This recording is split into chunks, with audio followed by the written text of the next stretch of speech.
Unstoppable kick-ass confidence. Are you ready?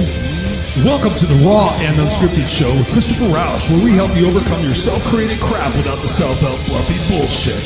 Now please welcome our host, Christopher Rausch.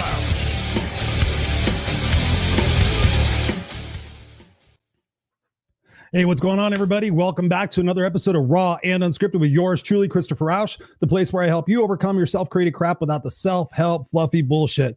Good evening, ladies and gentlemen, boys and girls of some ages. It's great to be with you here tonight, Tuesday nights, every Tuesday night, 7 p.m. Pacific Standard Time, 10 p.m. Eastern Standard Time, where I bring you great guests or solo shows where I'm just sitting here talking about inspiration, motivational stuff, education, anything that's going to raise your vibration in order for you to be kick-ass unstoppable. That's what this show is about. That's what I bring every single week. And just as a side note, just want to let you know, this is brought to you by the Speaking to the Heart podcast network. And we definitely want you to check out our new Phoenix Radio. Go check it out. It's a mixture of radio, music, and also some of our podcasts from the Speaking to the Heart podcast network, which I am proud to be on the network. So just a little information for you there. So so how's everybody doing tonight? What's going on? Let's make sure we're chiming in on the comments. We always invite you guys to chime in on the comments, even if it's on the replay, because I go back in there and I can see when you comment in real time compared to what I'm saying, so I can see what you're talking about. And I really dig that stuff. I dig having that connection with you guys to be able to have this conversation every single week, both here on the Raw and Unscripted show and as well on the Friday Night Live show that we do every Friday night at 5 p.m. So that's my goal every day and every part of the week, is to bring you guys some high energy, some kick-ass, unstoppable mindset stuff to shift your perspective, not to shift your perspective a bunch, but just to get you shifting your perspective just a little bit. So if you take all the posts and all the videos and all the shows that I do and really implement the stuff that we talk about, both myself and my guest, it's pretty incredible what it is that you can achieve in your life. You just start applying these things. You don't think about them. You don't sit there and say, oh, I don't know if I can do it or anything. You just take the bull by the horns. And you say, you know what? Chris said it works. I'm going to go ahead and do that. That's what's going to work for me. That is what's going to work for me. So again, if you're getting value out of this, we appreciate you sharing this on social media. If you're getting value out of this, we're actually expecting our guest right now. Mark Gassert is supposed to be here, and I think he's having a little bit of a technical difficulty. So let me just check.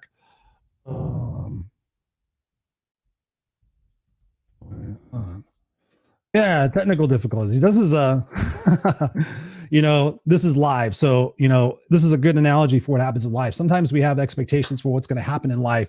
We plan, we prepare, we think everything's going to go fine, but especially this day and age with technology, you can't always depend that technology is going to work either on my side of the interviewing table or on your side as a guest sometimes. So I know you can actually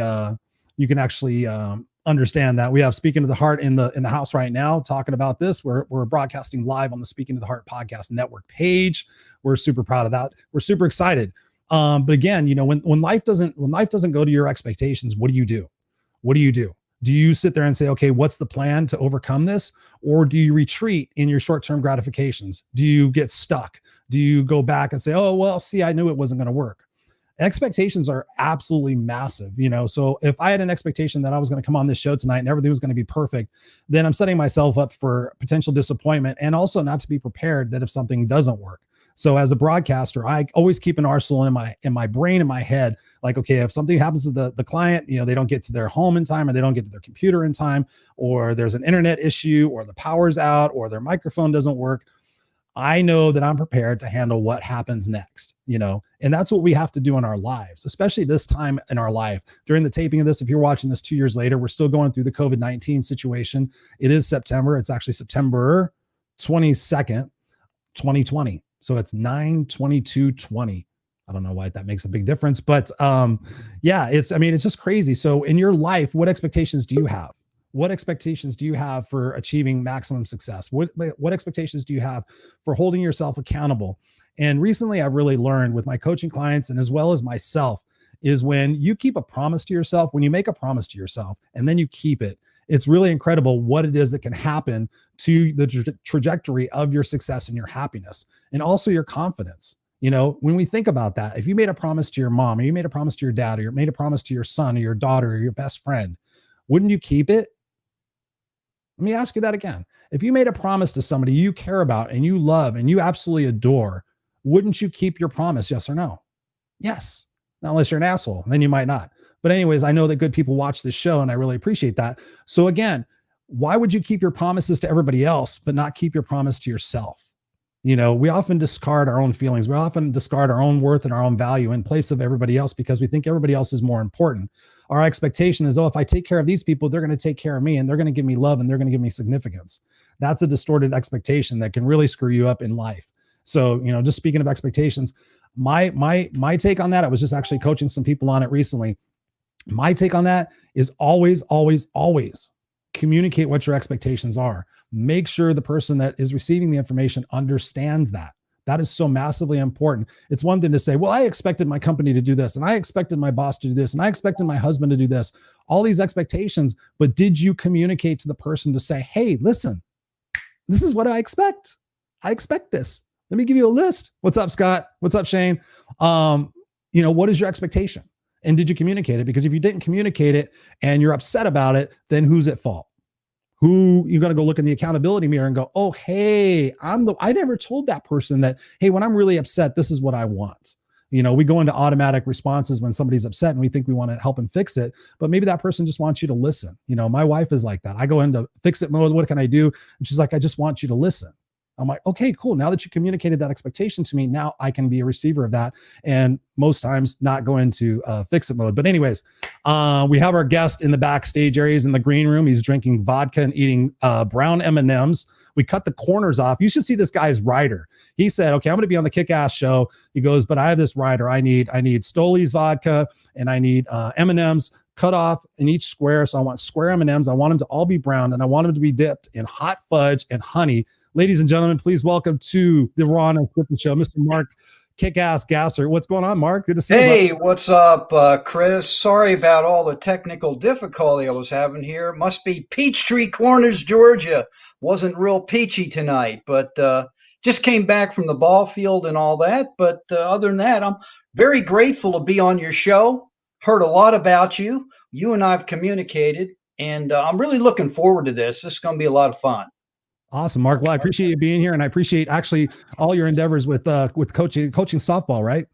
Well, no, actually I umpire. So I do like youth and up to high school. So there's a lot of, in this illustrious state of Georgia, a lot of baseball to be played yet. So they're getting ready for some more tournaments. So.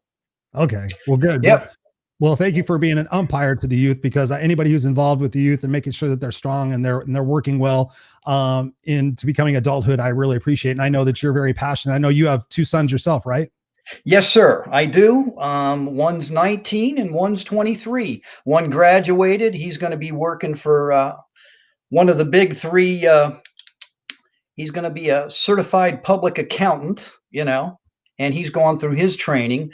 Have another one that's in his second year, and he's a quarterback at a college, and he's doing rather well in school too. So proud of him. Good. No, I've seen what you do, and you're a great dad. I see you work. Recently, you sent me some pictures about you working out. What's that all about? Are you trying to keep up with your boys still? I don't know. I'm not gonna even get into that, Chris, because they kick my you-know-what all over the place. They have a good chuckle on my behalf, as you can imagine. But yeah, they when we go on our annual jaunt down to St. Petersburg, it's like every day they grind me, and they have a good laugh at my expense.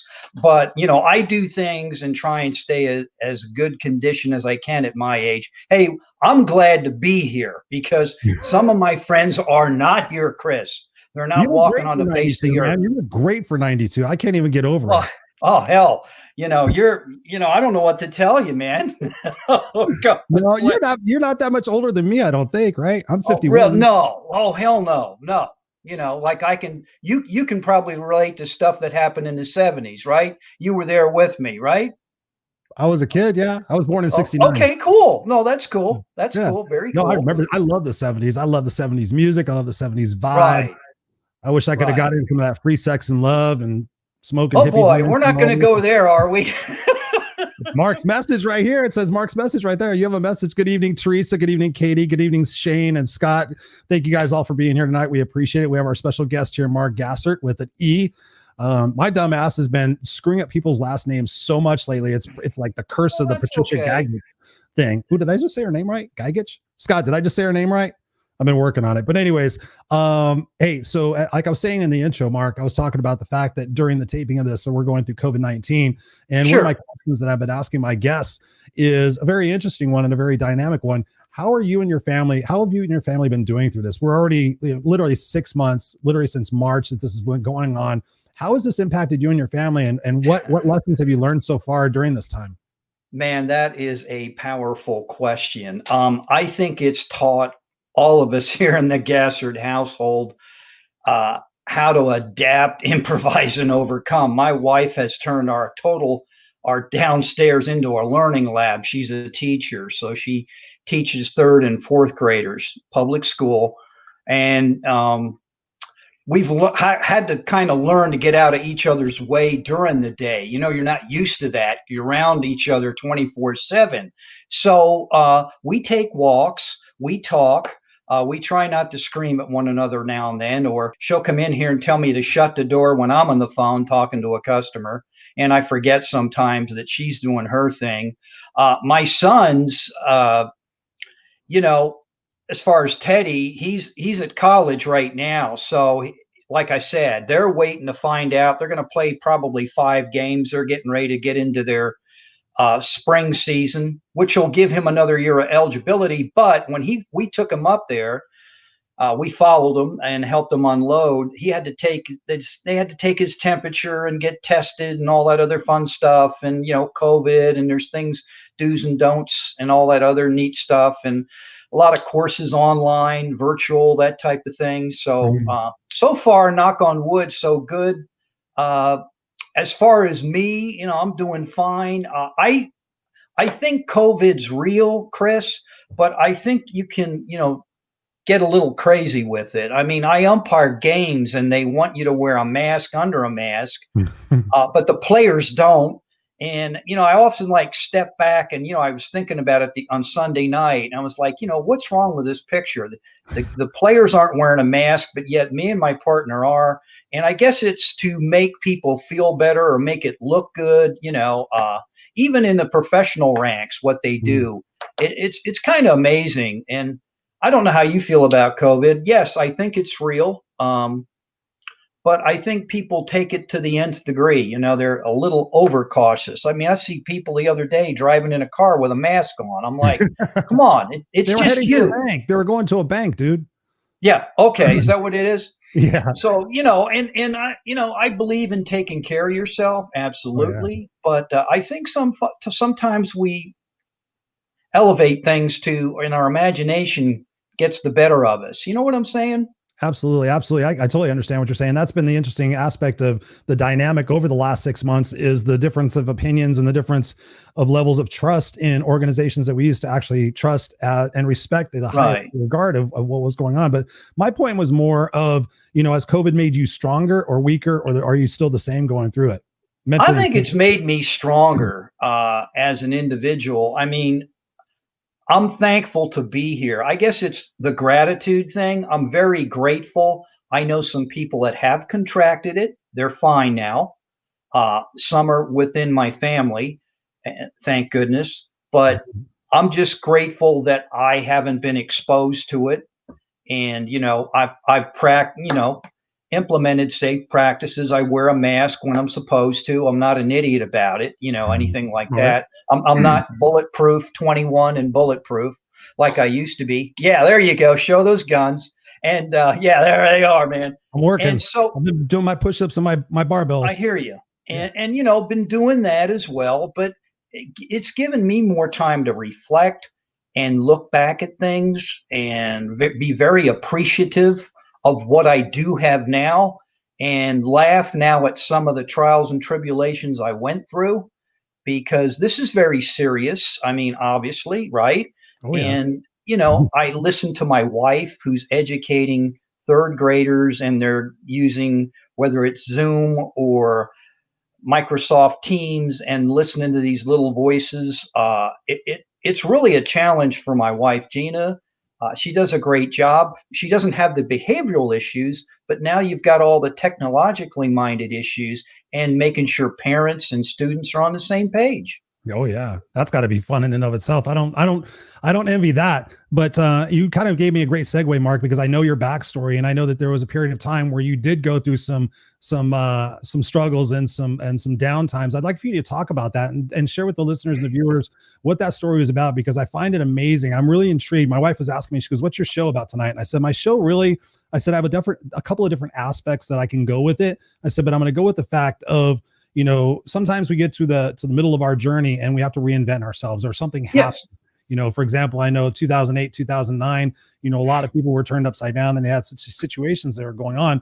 And I'm just fascinated with your tenacity of sitting there saying, okay, starting off in music and then, transferring into sales and then having to reinvent yourself. And now what you're doing online. I mean, it's so inspiring, because so many people get to the middle of their journey and just go, okay, I'm just going to go ahead and kick back, or it's not worth the work. It's not worth the fight. But I see you in the gym with your sons. I see you out there doing your podcast every single day and having great guests on there. You're bringing value to the publics. But talk to us about those times where you had to really reinvent yourself and you were down and you were looking in the mud. Oh, wow.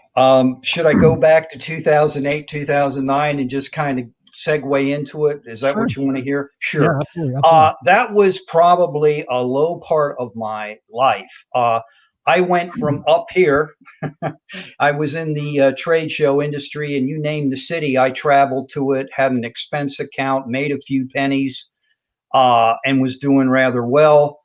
And I'll just let you know, I think I could have been more judicious at looking at various revenue streams and being better prepared. Not that I wasn't, but I didn't realize the long haul I would have to go through from 2008, 9, how many years, not year or years, it would take for me to, I'd work somewhere and, after 20 plus years in the trade show biz, you kind of get a big head because I was doing rather well and did some pretty cool shows, and some were political, some were on the Democratic side, some on the Republican side. That's all I'm going to say. And got to meet some very unique individuals.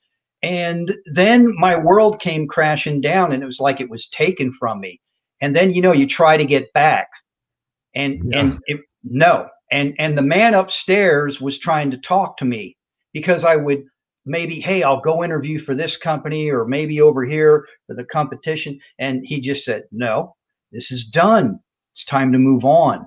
And so the struggles I went through, and I'll tell your audience, I sold lawn care. It sucked. I broke down one night. I'm not embarrassed to tell you this. And by the way, I think real men, I listened to the other night, are made of steel and velvet. And if you don't know what that means, you need to go research it, because a real man has emotions, and he treats particularly children and women with dignity and respect, and that's a real man. Yes. And a real man accepts responsibilities. And my father instilled that work ethic. He was a steel worker and a retired sergeant major. So the Gassert household would always run full throttle. But getting back to my story, when that was taken from me, I didn't know what the hell I was going to do, Chris. And I just I was trying to find myself. And I'd interview for jobs. I'd meet people like you. I met people that had PhDs for these stupid, piss ass sales jobs. And I'm like, man, you're a chemist and you're applying for this. And he worked for Frito-Lay, but they were relocating and he wasn't part of it. And I realized this was bigger than me. But one night when I was riding home, and I would communicate with my dad just about every night back then, I just broke down and pulled off the side of the road and just screamed in the car and said, why is this happening to me? What did I do to offend you? Why, God? Why me? What is the lesson here? What are you trying to tell me? What did I do wrong? Who did I hurt? And I took it personal. And then I thought about it, and then I just kind of said, okay, if these are the cards I'm dealt, and I have a family, and I got to sit down and really figure out what I'm going to do, And I did various things, like I said, I sold lawn care. I helped my son who was trying to do some fundraising, and I even helped him. He was mowing lawns. I helped him as well. I did the edging. So there was various things I did. What hurt me more than for me personally was to see my sons watch me go through this, and I could see it was bugging them. And there were things I couldn't give them, Chris. You know what I'm trying to say? And some of them were financial. And at that time, my oldest was getting into high school and playing sports and, and all this and that. And Gina and I just really had to watch the pennies, man. And that's all I can tell you. And it wasn't fun. And, one thing led to the next. And, and I did this job, that job, and I networked and I got to meet different people. I wish I would have met you sooner. I wish I would have met Ken Wall sooner, but that wasn't to be yet because that was 11 years ago. And it's all part of the journey, man. I mean, right. It all happens for you, and not to you. But one of the questions I have for you is in going through that, when you talked about having that profile and having that stature within that industry, which I could totally understand after leaving my career job for 26 years last November. Sure. I knew I was going to be upset and I knew I was going to be frustrated and go through the average range of emotions, but I did not realize how tied to my identity of being a leader was and being a director and having those responsibilities. And all of a sudden the next day, like, they don't need me anymore. I mean, trying to struggle and figure out, okay, I was a combination of being the corporate guy and the speaker guy. And now I'm just like, okay, do I become a corporate guy and still stay a speaker guy, or do I transition? What was that like for you? Having to be, essentially humbled in a way. I mean, was that an opportunity? Oh, no, you were absolutely correct. That's the word, humility, being humble. So then I figured out, okay, it's up to me now to make things happen. So I'm going to have to eat some humble pie. And, I often say, be humble, be hungry, be helpful. And that's the approach I took. Lack of income. It was embarrassing. Dealing with embarrassment. I started to get over that. I worked out of it. Worrying about what other people would think. At first, Gina and I thought, we worried about that, comparing ourselves to others. And I stopped doing that and kind of fighting the devil within, so to speak, and that negative self-talk. You're not good enough. You're too old. You can't do this. You got a face for radio. And I'm just kidding. I'm kidding about all this, and not really, but I'm putting it in context. And then I said, why not me? Why can't I move on and do things that other people are doing, and learning how to pivot? And, and that's when I realized, hey, you are good enough, and be accountable. I'd look in the mirror and say, you created this problem. My grandfather had a saying, and the saying is, most problems that you encounter, you create yourself. And I did understand that as a child, but my dad kind of reiterated that, and it does make sense. I know my wife sometimes hates when I say that, but it's true. If you have a financial problem, look at it. You created it. Right. What got you through? You were saying we got through the embarrassment, we got through the reject. How did you go through that process? What was that mental process like? Did you have a coach or an accountability partner? Or was I didn't. I mean, I probably should have. I was running willy-nilly. I'll tell you what, though, I did do. I read. I watched things on YouTube like this, similar to this. I stayed plugged into positive-minded people.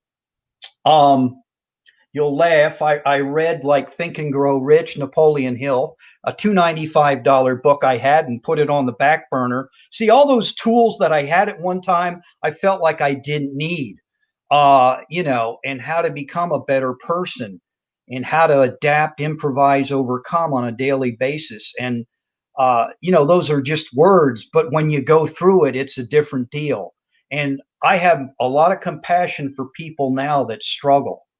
I'm not saying I'm going to just give you things. I'll give you a hand up, or I'll help you help yourself. But I know what that's like. And I guess one day, and my dad knew what I was going through. And he called me and said, man, you sound tired. And because I was doing a lot of things, Chris, I don't even want to think about it. I mean, it was more than one job. I did. That's good. That's unstoppable, man. That's what I love. That's why I wanted you on the show, is to be able to tell people. So many people, Mark, and you know this. So many people like, oh, I'm so tired. I'm like, how many jobs do you have? One? I'm like, I've had as many as 4. I mean, Right. you sleep when you dead. You drink coffee. Amen. You go do whatever Amen. you got to do. That's what makes people unstoppable. That's what gives you that grit and that swagger and that confidence. Like, okay, I went through all that shit back in 2008, 2009. Bring COVID on. Bring whatever else. I got this. Bitch. I got this because I've already made those skills and those tools, like you said. No, you're correct. And with that, like when I worked Atlanta Falcons games as security, which was like a whopping $12 an hour job. I did Georgia Tech games. I started umpiring on a regular basis. I was selling lawn care, like I told you. Then I sold electrical supplies. I mean, I don't want to go through everything. And those were temporary stops. I knew these weren't jobs or careers or whatever, like this wasn't my place I wanted to get to, but I had to go through that crap to survive. And I said, okay, we're in survival mode. I'm not going to complain about this, because I found out what you just said. There were people doing the same thing as me that were hungry enough. And there was a bunch of what I called us older dogs. So when I hear kids today, like my son, both of them, and I tell them, you got the world by the tail. You got your health. You got the internet. There is nothing you cannot do. Right. I mean, you could be supremely successful with that. Yeah. I mean, just an iPhone alone. And realize, though, that the iPhone is meant to use it as a phone, too. That generation has a problem with that's a joke. But the thing works as a phone. Yeah, it really does. Serena says, yes, resilience builds us and prepares us for uncertainty. Serena would have no idea what she's talking about. What's this? I'm sure Serena went through some of this crap too, Serena's, I mean, that's what I love about doing this show and being able to meet so many amazing individuals like yourself, like Serena, like just so many people we've had on the show, is because it's inspiring. And let me just ask you this question. Are you any different than anybody else, Mark? Hell no, I'm not. I mean, I am now, but I mean, mentally, you are not going to rock my world. I talk to all sorts of people on the phone, Chris, anywhere from a CEO to a CFO. And when they start give me that swag thing with their title, I'll say, excuse me, do you want me to apologize to you? I did this one day because I am trying to provide for my family, and you're going to give me this piss ass, I'm disrupting you. No. I have a value here. Now, if you want to hear about it, great. But don't tell me how busy you are. We're all busy. And the guy got real quiet. Okay, well, what do you got? And he was in a meeting. And what pissed me off is when he said, I'm in a meeting, why'd you pick up? If you're in a meeting, why'd you take my call? And I called him on it, and he didn't like it. He felt uncomfortable. And, I said, no, you're not going to beat me up. I make too many calls. So I've been where you're at. Hello, let's talk like adults. And he didn't like it, and nothing became of it. But I just said, look, I'm just respectfully calling you here about what we offer. Either you're interested. And by the way, I had something very nice happen today. It's about $6,000 worth of fun. So I was kind of happy about that. And congratulations. Well, thank you. But that's all about gone through all this crap I went through and just keep grinding. I hate, people say grind. I guess it's your approach every day. How do you approach your day? I see you walk. I see you do things. So when I get on the baseball field and some of these kids will come up to me now and they're in high school. Hey, Mr. Gassert, how you doing? And I'm like, who the hell was that? Oh, don't you remember me when I was like, 10? And I'm like, oh my God, he's a grown man now. Or they'll tell their dad, hey, he's like, I'm not going to give my age, but you can do the math. I was born in 56. So they're going, he's out here doing this with us, man. And they're like, hey, you're cool, man. I like you. You're cool.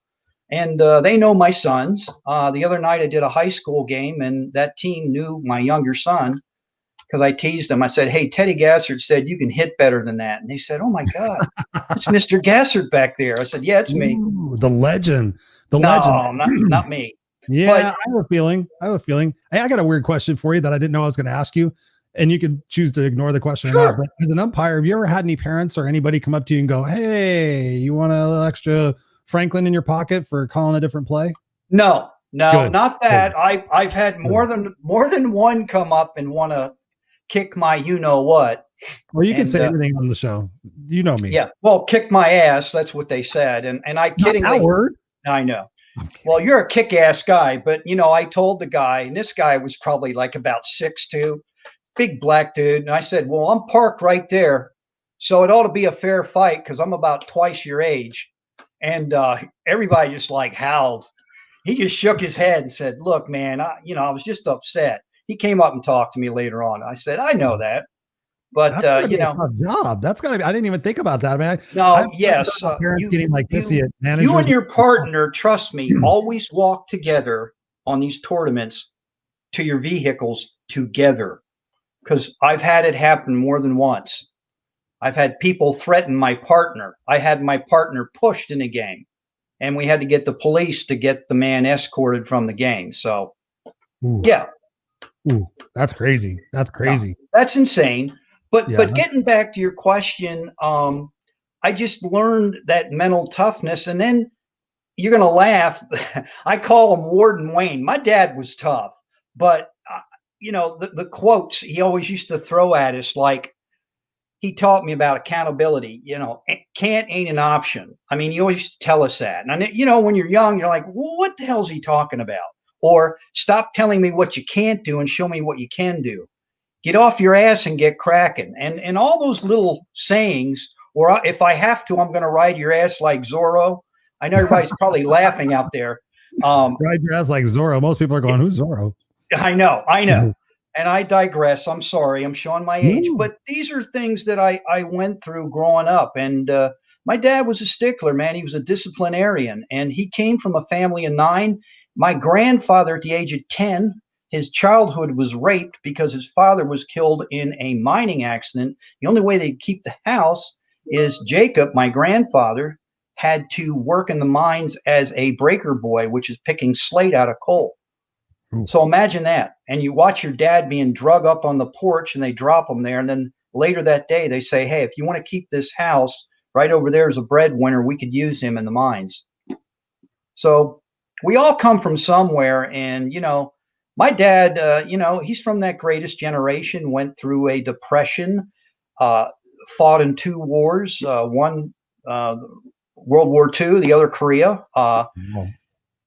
And he's seen a lot of dirt, so to speak. And one day he talked to me about it, and it was brief, and I didn't want to probe anymore. I asked him a couple questions, and, he didn't ask to go and do that. And, that's why I guess my dad's outlook and on things kind of rubbed off me on certain things about being accountable and responsible and taking care of your family. And that's something he stressed to me, that a family is very precious and you have to look after it, guard it.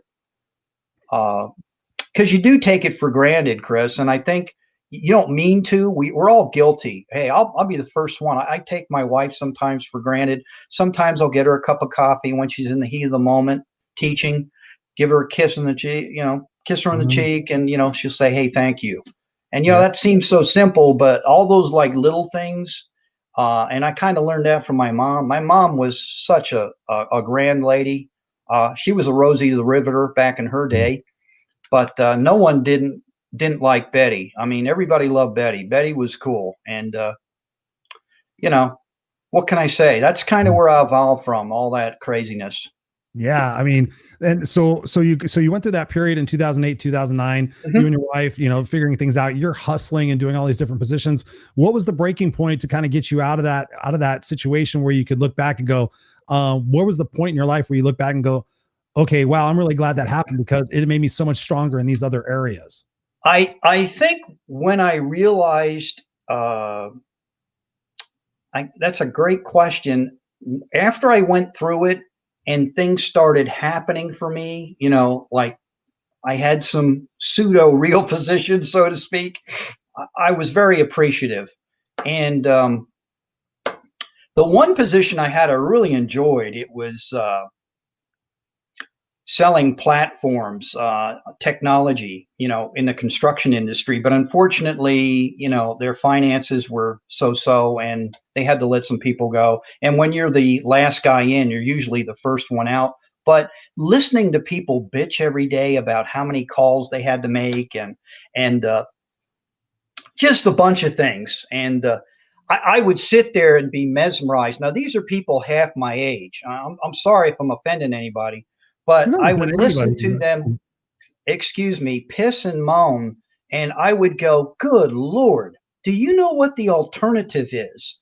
I have friends right now that are trying to figure out how to make a mortgage payment. You have a job. What is the Mhm. problem here? Come on, man. And I know people that have. I just found out one of my good friends, he has cancer. I mean, it could happen to me. You know, you just don't know. A lot of things come Mhm. down the choo-choo track, and that's how my mom went. And I saw my dad go. You know, and it's life is so precious. And I guess you answered. I'll answer it. That's how, because I'm accountable for me. I'm accountable for my wife, my two children. It's my responsibility. And like my grandfather said, I created that, you know, because I wanted to marry my wife, obviously, because I loved her. And then we had children. So yes, and I'm not asking for the government to throw money at me. I'm just asking for a equal shot, an opportunity. And but there are people out there looking for that extra check or looking for whatever. Now, don't get me wrong. There are people hurting. I am Right. sensitive to that. And there's some damn good people out there hurting. And there's other people taking and abusing the system too. So it goes on Mhm. both sides of the fence, I think. And you got to be accountable for you. You looking in the mirror. I thought about this one day, and do you really like what you see? And this probably is very profound to you because you talk about it indirectly, directly on your show all the time. And that's what I learned. Like, hey, I do like me. I'm a good person, but stuff's still going to happen to me, and it's a matter of how I handle it. And some people have a problem dealing with it. Mhm. Why do you think that is? Why are some people like you and that are going to figure it out and go over it or go through it, and some people are just like retreat. I can't figure this out. I'm going to be a victim. I mean, obviously, I mean, I know the answer to that, but what is your take on that? I mean, that's why I asked you before. Were you anything special? Because I get people No, telling me, even myself, they say, Chris, you're an anomaly. I'm like, I'm not an anomaly. I was a kid that was told I was stupid half my life when I was a kid. I mean, right. I'm the guy that keeps going. And it's so crazy, Mark, because I've talked to so many people in the last 6 months. I mean, more people in my life about serious subjects than I ever have before. And Right. it's crazy that everybody has in common the fact they just don't stop.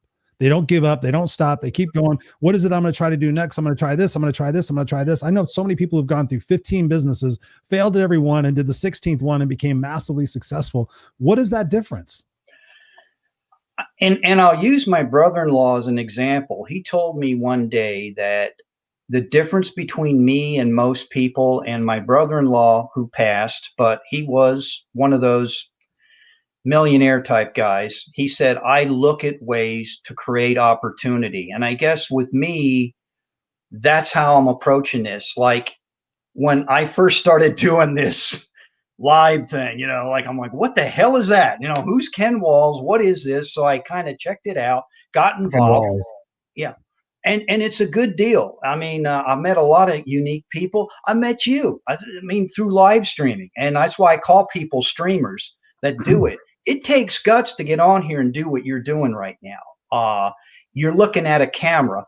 Uh, Mark Rodriguez calls it public speaking on steroids. But to answer your question, what made me drive was just the way I was brought up, and I was not going to quit. The easiest thing in the world to do is quit. I mean, and I've yet to go to a quitters rally. I've yet to hear people give me advice that have quit financially, professionally, you know. And the other thing, Ken, when I got involved with this, challenged me with professionals have coaches, amateurs don't. Think about that. And Mhm. so, why do athletes have coaches? Why do musicians have coaches? I have a friend of mine, Kirk Smith, a conductor. He still is being mentored. He's like 62. Why is that? You know, and that's the hungry part of my humble. You're constantly looking to learn and grow and develop. And Mhm. then on top of that, you're looking to help others and serve others. But I got my eyes off me and said, hey, I can do this. I'm going to make it. It's okay. I'm going to get through it. We're not going to be destitute. And then every now and then, though, I will say this, my dad would surprise me. How you doing? I'd say, oh, I'm doing great. Like, yeah, well, here's a little something, and I didn't ask for it. But one time, one of the last times he did that, I got to tell you, I teared up, I really did. And like I said, watching my sons and they were watching me go through this, I'd have to go take a walk and just like let it out. I didn't do it in front of them. Mm-hmm. I'm not embarrassed to say, yes, I cried. And yes, I prayed and it was all That's that. Kickass, And dude. That's Kickass. no, I'm not apologizing. And I think sometimes the good Lord probably looked at me and said, this is the path. And no, we're not going here. We're, like something looks real shiny and good over here. No, you've been there. We're going here. Mark, we're going to go here. And it's time for you to meet new people and further experience life now. That's a chapter it's closed. And I think people struggle with that, Chris. When it's over, it's over. And it just means there's something new over the horizon. And that's how I've just learned to accept it and say, hey, man, live stream. Okay, cool. Who knows? The next thing could be Mark could have a podcast. The next thing, I could have a lot of people out there following me. I'm a novice at it compared to you and other people, but I'm not intimidated because we all start somewhere. Right. You've been doing it longer. And that's the only thing that's the difference between me and you. You've been doing this longer than me. I mean, I've only been doing it a couple months. But I'm not inhibited now. And someone asked me, what the hell got into you? And by doing this live stream stuff, it's really developed me as a person and just being cognizant of and aware of others in need, others that, that reach out. I mean, I don't even know these people. Hey, man, I saw this interview you did with such and such, or you said that, I really appreciate what, your comments. And I'm like, man, who the hell is this? Now, these are things Ken talked about. They said, this is what's going to happen. And you're going to have haters. And you have haters. And that's okay. And I welcome haters. I love haters because some of my haters told me, what the hell are you doing at your age doing this? Some of them telling me that. Some of them live where I grew up in that small little town. And that's okay. They have a right to their opinion. Beautiful. You wish them well. Good luck. If that's working for you, I'm gonna kick right. ass. If you want to retire from life. And some of them do. They're retired. I get it. And I don't begrudge you that. But I know people that are retired that are very active in their communities, and they're not just taking shots. Say, hey, we went here, we did that, we did this. Their type of retirement, these people I know, hey, I'm offering my services at Veterans Affairs or something like that, or there was this event, they wanted a public speaker. I helped arrange through my previous business contacts for the Rotary, or you know what I'm trying to say. They're doing things, and they're not just. And I'm not begrudging people travel and enjoy their life. That's not what I'm saying. I would ask them, what exactly does that mean at your age? I don't know, Robert. Yeah, I know, and that's where the age is just a number thing. And I refuse. Glenn Morshower shared something with us, and he said, I'm going to play till I get, what was it? I'm looking. Oh, play all the way to the grave is what he said. Play all the way to the grave. And that's going to be me until I can't go. Then I guess that's it. Then there's no more left, because eventually your body is going to, start having difficulties and there'll be issues. And yeah, I'm aware of that. So that's why my clock's ticking, and I want to be in the now and keep moving forward. Yes. Mark, your message is so inspirational, and I know that you have a passion for music. So what few songs would be the soundtrack to your life? So, oh my God. So pick a couple of songs that would speak to your journey in life. What you've just said to me, since I know you're a music guy, what songs come to mind that like encapsulate some of the things that you've been through? I'm not dead, but I'll tell you, I always liked that Frank Sinatra thing, My Way. If you really listen to the words on that, some of his music is really profound from a lyrical point and the meanings. And then if you want to take a look at some, I don't know, there's probably some tunes there, Earth, Wind, and Fire related. What is it? I can't think. Name? Excuse me? Went through the desert on a horse with no name? No, you talking about bread or something, man? America? Yeah. Yeah. No. What's it? What's that tune? Everybody knows it. It's kind of Isn't it funny how you get on camera and you can't remember shit? Was it? It's called Halls of Fire, I think. Is that the name of it? By Earth, Wind, and Fire? Correct me. If you listen to I know Earth, Wind, and Fire, but I'm not very good at remembering what their songs are, except for their major hits. Right. That's one. And if you look at, there's so many rock tunes. I mean, geez, I could pick. I like the Eagles. You know. My man there. Joe Walsh. He sang it. He made it popular. In the City. In the City. Yep. That one. That one kind of sticks out. Not that I lived in the city, but if you listen to it, those words. That was like Road Warriors or something. Wasn't that a tune in that movie? I guess. Oh, yeah. Yeah, Robert says, how about Fire and Rain by James Taylor? Yeah, that's a good one. Fire and Rain. Yeah. No, that's a goodie.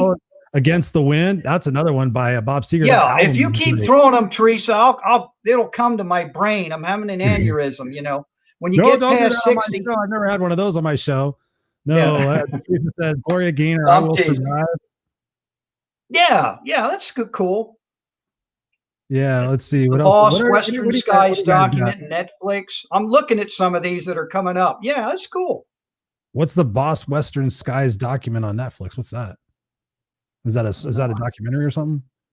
Not rock. My last wife wouldn't let me listen to it. Well, I hope that's why she's your last wife. Yeah, I know. Let me just say that right here and right now. Nobody's going to tell me what you put me on the spot, but I will tell you, if you ask me about a jazz musician, I will tell you this, and I talk about this in Mark's message, be a Miles Davis and have some swag. I'm not saying everything Miles Davis did was right, but he did not take bullshit from anybody. And, that's actually a great question. Who are some of your heroes and your mentors besides Miles Davis? Actually, my all-time favorite, I will tell you, the greatest winner of the 21st century is Bill Russell. Wow. I told you that story. I saw him play. Not that I didn't like Wilt, even though I lived in Pennsylvania, but to actually get to see him. And if I ever could interview someone, I would like to talk to him because he talks about winning and work focusing and operating as a unit, as a team. And, and he was a parent when it wasn't popular, a single parent in the 60s and raised a daughter. Think about that. And if you read the book, he didn't know how to talk to her because he won custody of his child. So now he had to figure something out. How can we communicate? They would read the newspaper and talk about articles and current events. Wow. So, and he's a very deep thinker. I didn't realize how deep. That's one. Obviously, Ali. There you go. Yeah, I mean, and I never got to see him in the flesh, but that's back in my era. There's a guy right there, and you could go to like Johnny Unitas. I'm really going to date myself. Who the hell's that? Probably somebody saying. Do you know who he is? I've heard of it. I know. He's a quarterback. Okay. He kind of instituted the 2-minute drill. Oh, okay. Yeah. I knew his name sounded familiar, but I wasn't sure if it was a cartoon or a football player. Right. And then my sons and I get in this dissertation over Jordan and LeBron and who's better and all that. And whether you like Michael Jordan or not, now you talk about mental toughness. I mean, and I think there's something to learn from that. Derek Jeter, there's another guy I totally respect the way he handled himself, conducted himself like a true professional. Then there's like, I'd have to say there's a classmate of mine, Thomas Wilkins. And Thomas, if you're listening out there, he is a conductor. And if I'm not mistaken, the Boston Pops. Wow. He went to school with me at Shenandoah University. At that time, it was Shenandoah College Conservatory of Music. But Thomas, his mom was on welfare. And you wouldn't think, and Thomas is African American, you wouldn't think that would happen. And Kirk Smith, who I interviewed a couple weeks ago, same deal. And they don't use that or as an excuse. They're no BS type people. I remember them. They were very goal oriented, driven, and they took care of business. Well, actually, Shane's got some little known fact. Johnny Unitas is part of the NFL logo. Yes. Wow. Yes. Yeah, pretty neat. Well, we're coming up on our time, Mr. Music Man, Mr. Mark. So my final question to you is something I've been asking people recently. It's been very engaging. So I give you a microphone to the world. You have 1 minute. What do you tell the world right now? The world is listening to Mark Gassert. You got Mark's message right here. Okay. What are you going to do to get the people through what's going on right now? Right now, I would tell, what I tell them every day: be a leader, be a friend, be a service. Get your eyes off you and look to serve others. Stop thinking about what you want. I know this sounds kind of cliche-ish, and try and help people get what they want. And I think if people approached it that way, Chris, and I'm being very serious, in a team concept, it can't always be about I win, you lose.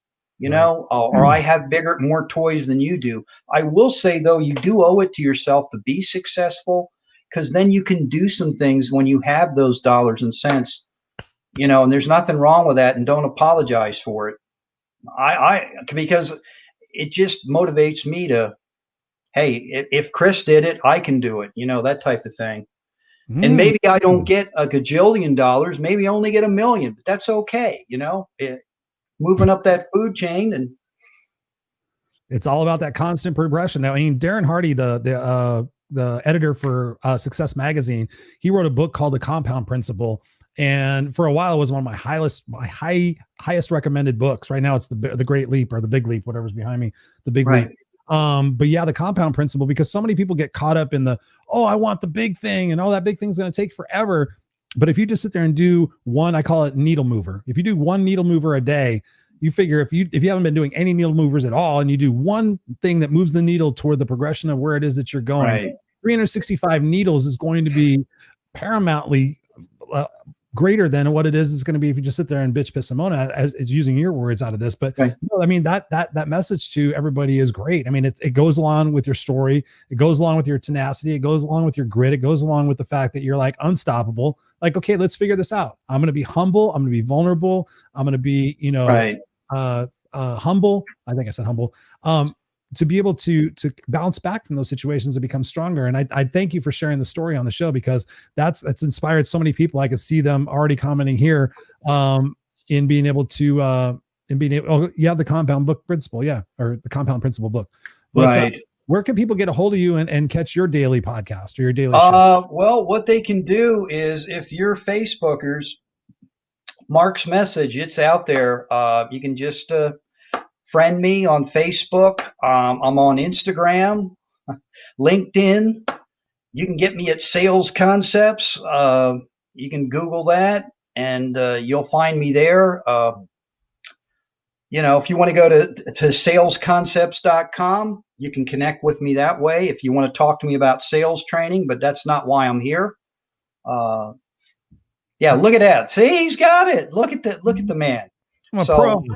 Yeah. And that's another thing. I like that, because you are helping people, and you're customizing a solution, to that individual's, want and need. And I think it's a lot of fun. It's a challenge, but it's fun. And today was, we were dealing with this two brothers that had their own company, and they just said, yeah, let's do it. And the next thing you know, we're talking credit card and Amex, and boom, it's crazy. It's Hell not yeah. supposed to work that way, but it did, it's just kind of weird. Why is it not supposed to work that No, way? I'm teasing. I'm Yeah. teasing. Any I'm way you teasing. can get it, just show up and follow your heart. Mark, thank you so much. I'm going to have you back on the show. I want to talk more about music, but everybody came here. Oh, no, we'll have to. Let me know, and then I'll be better prepared Oh, to no, talk no, about no, the no. music thing. And that.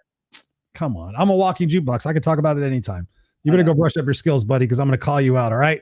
Thank All you, right. brother. Hey, hang out backstage for just a second. I'm going to close out the Thank show. you. All right. Thank you, brother. I appreciate you being here. Ladies and gentlemen, boys and girls, there we have just under an hour of an amazing conversation with Mr. Mark Gassert, talking about how to overcome bad situations, how to overcome self-limitations, how to overcome conquering your identity that you've had for so many years in a particular trade or a particular organization like I experienced. Think about where it is that you're in your life. Are you comfortably miserable? Are you in a situation where you've got a great job, you have a great paycheck, but you're not happy? You're not fulfilled. You have to put on a different mask every day to go be somebody different because you can't be who you are at work. You can't be who you are at home. Listen, life is short, like Mark said. And the fact that things are going to come your way, we have something that's going on right now in the world that is very unlike anything I've ever seen, especially here in the United States. But we're all going to get through it. We're all strong. We all have to have the focus and the tenacity to say, listen, I just posted it earlier. It's like, if you have a problem, don't run away from it. You run to it. Right. And as my friend Scott would say, you have to sit there and put your head down, run into it. What are you going to run away from your problems for? What are you going to run away from and lie to yourself about your own problems? I see people, I'm like, why are you lying to yourself? You're actually lying to yourself, thinking that you're actually going to convince yourself that something is actually not true or true. That's ridiculous. If you have a problem, if you know that something is bugging you, then you got to fix it. You have to fix it. Like Mark said, you have to take responsibility for your actions. You have to take ownership from where it is that you are. If you're watching this right now and you're feeling helpless and you're feeling like a victim, I don't know how long you've been watching me, but Jesus, I've been doing these lives for quite some time now, and including the walk and talks and the Friday night shows. You have to get out of your own way. You have to go to the accountability mirror and say, literally, I'm not going to fucking do it anymore. I'm not going to lie to myself. I'm not going to put a mask on, the figurative mask that I'm going to go pretend I'm not to be somebody I'm not. We're all having this experience in our life right now. I believe to have a massive reset, that we come out of this and we walk outside, figuratively walk outside of our life and go, you know what? Yeah, I'm really grateful for everything I have. I'm grateful that the fact I can go out and have a meal at a restaurant and not have to wear a mask. Just be you. Just rock you, but you have to do the work. It's not going to be easy. If you need to lose weight, you have to start busting your ass. If you need to stop drinking, you need to bust your ass. If you need to get a better job or get more jobs or feed your family or whatever it is, you have to sell stuff. You have to get resourceful. You have to get hungry. It's not going to come to you. You're not, I wonder if the government's going to send me another check. I know those people don't watch this show, but if you know people that are doing that, they got to hustle. We're sold a bill of goods. We think that life is going to get easier as we get older. I'm 51. I'll be 52 in February. And my God's honest goal right now is to get in shape like I was when I was 27. I'm 52. I'll be 52. There's no reason why I can't. There's absolutely no reason why I can't. If I push myself hard enough, if I take the right supplements, if I eat the right foods. Between now and then, it's 6 months. Why not? I've already kept myself in pretty decent shape. Why not challenge yourself? Why not push yourself outside of your comfort zone? If you have a comfort zone, you should ditch it. Every single week, do something that gets out of your comfort zone and be proud of that. Say, hey, I just did a Facebook Live and I'm scared shitless of being in front of cameras. I went and talked to a bunch of people in a group. I don't know if you can do that right now, but just go do things that push you outside your comfort zone. You can figure there's 52 weeks in a year. If you push yourself out of your comfort zone 52 times in 1 year, just imagine how much confidence you're going to have next year, how much confidence you're going to have in 6 months, what things you thought you couldn't do 2 months ago, in 4 months, you might be able to do. I've experienced that. My coaching clients have experienced that. They're experiencing it right now. They've been with me for 6 months and they're like, oh my God, I didn't realize where I was, but now where I'm at, I'm so happy. Because they don't have to pretend. They don't have to do that. They know that they have the tenacity and the drive to get to what they want because they know their why.